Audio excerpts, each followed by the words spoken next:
বন্ধুরা আসসালামু আলাইকুম, তোমরা কেমন আছো? আলহামদুলিল্লাহ আমি ভালো আছি। এখন আমি রান্না করব কাঁঠালের বিচি দিয়ে এই যে মুরগি রান্না করব। তো তোমরা দেখো, আমার সাথে থাকো। হয়ে গেছে, এখন আমি তেল দিয়ে দিব।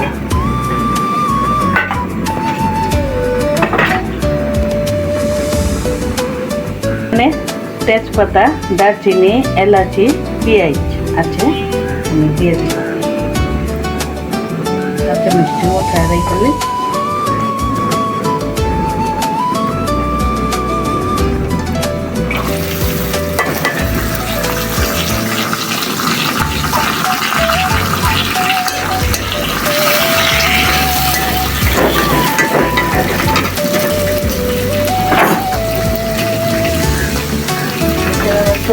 লবণ,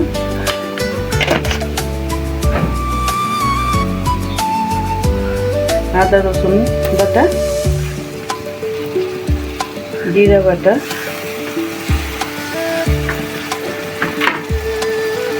গরম মশলা বাটা, অল্প যেটুক দেখো বাটা, ধনিয়া বাটা, ধনিয়া পাতা,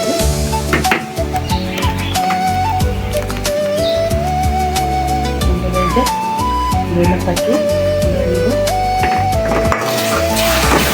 দিব না, এটা সুন্দর করে কষায় নিব। মশলা বাকি হলুদের গুঁড়া, তেল গুঁড়া, খুব সুন্দর করে কষানো। একটু পানি দিয়ে দিব।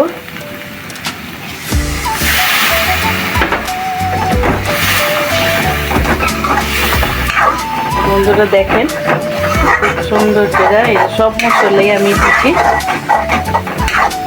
আমি ভালো করে এখন কষাই নিই।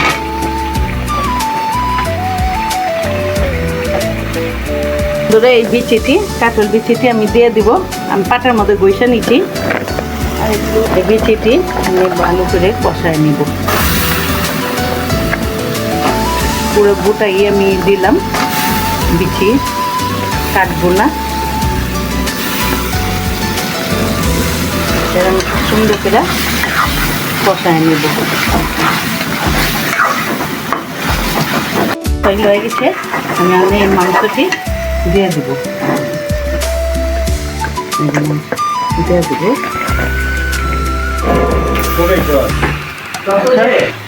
আমি মাংস দিয়ে দিচ্ছি। একটু বাজে বাজে করে নেই। আমার কাঁঠাল বিচিও কষাইল হয়ে গেছে।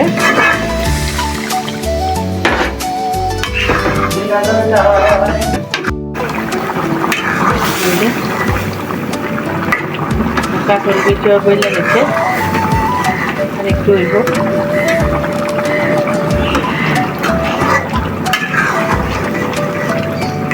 তো বন্ধুরা কেমন হইল ওইটা আপনারা এইটা আমার কমেন্টে জানাবেন। বন্ধুরা অল্প পানি দিয়ে দিব।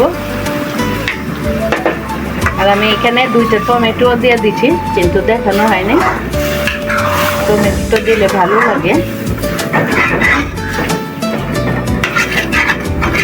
আপনারা রান্না করে খাবেন। মাংস দিয়ে, গরুর মাংস দিয়ে খাওয়া যায় এই বিচি দিয়া, মুরগি মাংস দিয়ে, আর শুটকি তো আছে। খুব সুন্দর হয়েছে।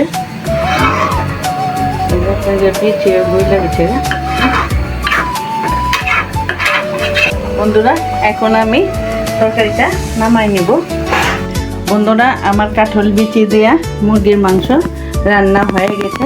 এতক্ষণ আমার সাথে থাকার জন্য ধন্যবাদ। বন্ধুরা লাইক কমেন্ট করবা তোমরা, আর কেমন হয়েছে এটা আমারে জানাইবা কমেন্টে। আসসালামু আলাইকুম।